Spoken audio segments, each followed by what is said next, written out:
I'm always telling you guys need better videos on your website. So today I'm going to give you 8 simple tips to making better product videos.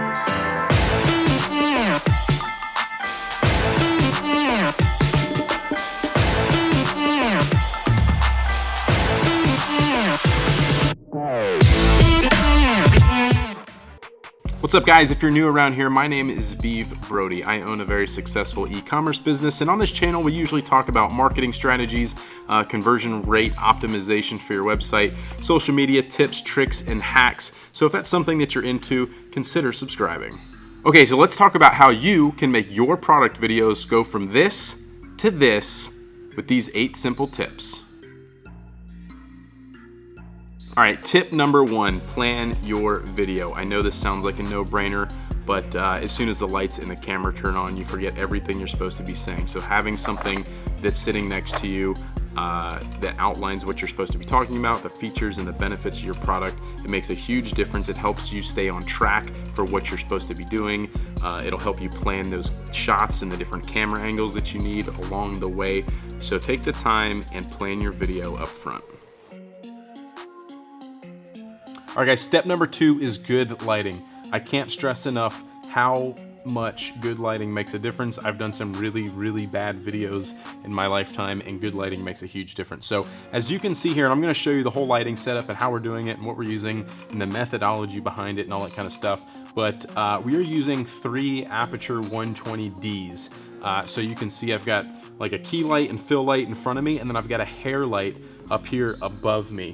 And I will start showing you that I'm gonna turn all these off, and then we're gonna build the scene up so you guys can get a better idea of what this looks like. So if I turn all these lights off, here's the other cool thing about the Aperture lights is the remote. As you saw, I was able to turn those suckers off, and then I can adjust the intensity with them as well. So it's super cool.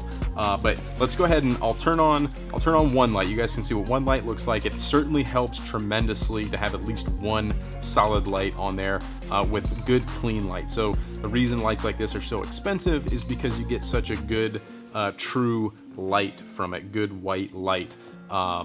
It doesn't have a color cast, and color cast is like the greens and the magentas and weird colors that lights turn. Not so much the blues and yellows, but the greens and the magentas from like inexpensive or cheap LED lights especially. So making the investment in quality lights makes a really big difference, because once you set the white balance on the camera, everything else, all the colors look true to what they actually are. So anyways, one light, so then we turn on 2 lights, and like, man, what a difference does that make, right? And it looks really good. You guys would probably say, that looks great, why the other lights? And then you turn on the hair light. And the hair light is gonna put light above, or just kind of around the top of my head and on my shoulders. It just kind of makes me pop off the background a little bit. So I'll turn that on, and you guys can see the difference there. And to see that a little bit better, I'll turn it on and off again. So that's off. And you guys can see it's just kind of filling in my head a little bit over the shoulders. That's back on.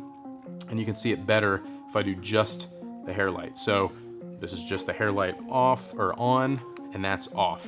So again, you can really see the difference in how it's just kind of spilling over here, and then these 2 lights again. So that is a typical 3-point lighting system, and how you can use it to, you know, fill both sides of your subject, your product, and then if you're a talking head, the great thing to do using that hair light to help separate them from the background.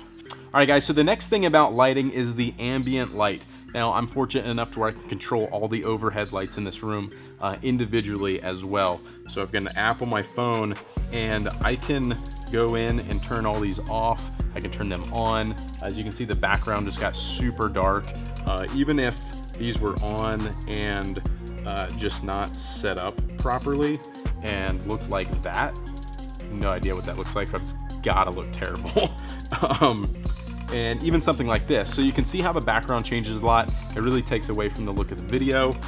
So if I set this back to my preset here, you can see that it raised the lighting in the background up. It's the correct color temperature and things like that. So ambient lighting is a huge deal. Okay, so the last thing about lighting is gonna be additional little fill lights. There's gonna be things like this in the back corner, and I've got a small LED light back here lighting up this cabinet and that plant.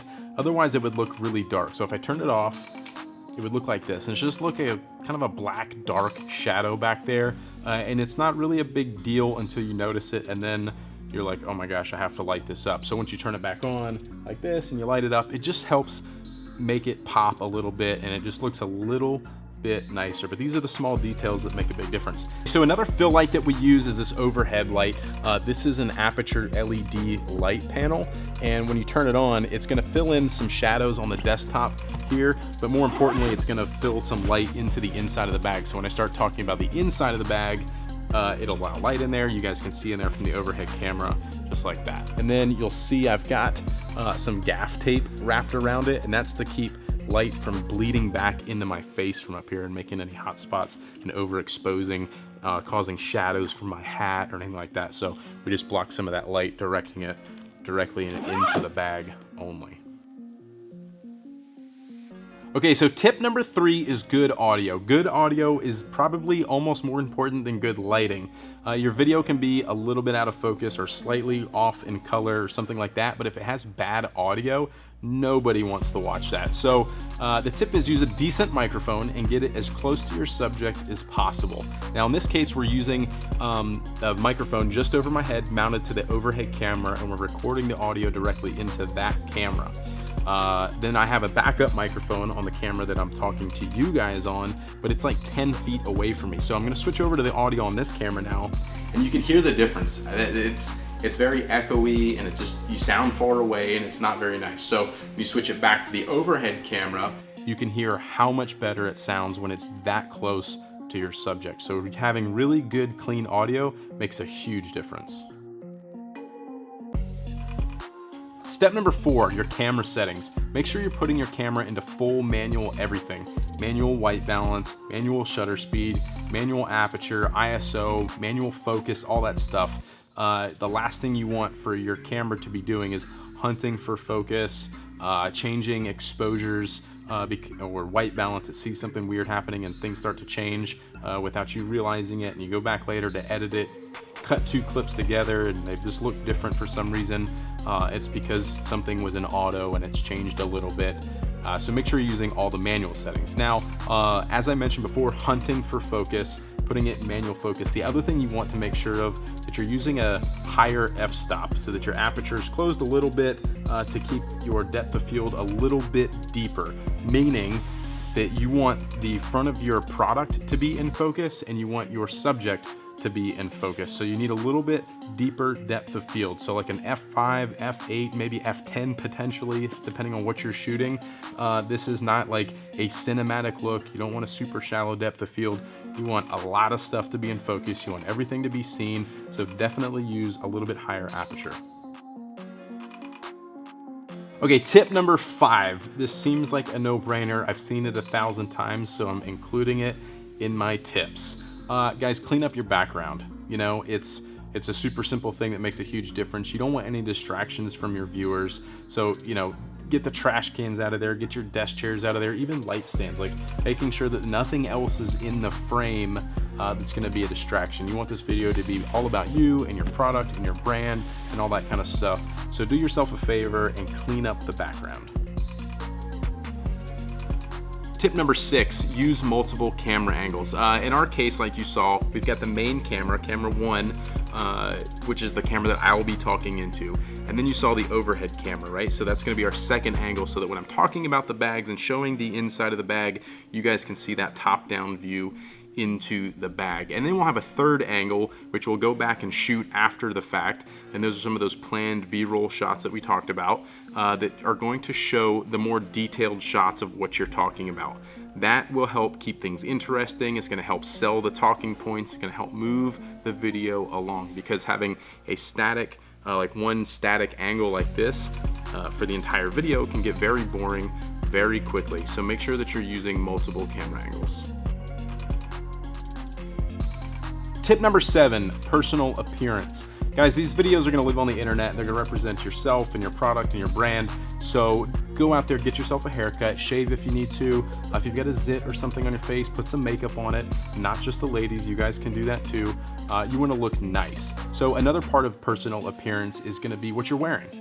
So in this example, for me wearing this red t-shirt, is great. It's perfectly fine for a tutorial when it's all about me telling you guys what to do. But as soon as I'm talking about this product, this red t-shirt becomes a distraction. So these are things that go back to the planning of your video in step 1, where you want to pick a shirt that's going to be a neutral color that's not going to be a distraction in your video. So you can see the difference when I go from a red shirt to a gray shirt. It's a lot less distracting. The bag actually pops off of my shirt and things like that. So making sure that your personal appearance is good and what you're wearing isn't a distraction to your viewers. Okay guys, that leads me into my last and final tip, number 8, presenting your product the best way possible. Remember that your customers are shopping for your product online. They cannot see it and touch it and feel it. So they're relying on this video to give them an accurate representation of your bag. So making sure that your lighting is right, so the colors are correct and things like that. But also, you don't want it, like if I'm up here talking about my bag, I don't want the pocket smashed in and the handle flipped over and the shoulder strap just flapping in the breeze out here, because this looks like crap. I would want this nice and tidy, giving it the best possible chance for a customer to want this and want to add it to their cart and to actually purchase it. So make sure that you're presenting your product in the best possible light. That's it guys, that is all 8 tips. I hope this video helps you out. I have left links in the description below of all the equipment we use, and I'm not trying to get you to go buy $10,000 worth of stuff, lights and cameras and microphones and all that kind of stuff, but good equipment does help. Get the best stuff that you can possibly afford. I've left some good alternatives in there as well for cheaper stuff, so I hope that helps you out. Guys, if you like this video, give it a thumbs up. Subscribe to the channel if you aren't already, and I'll see you in the next video. Peace.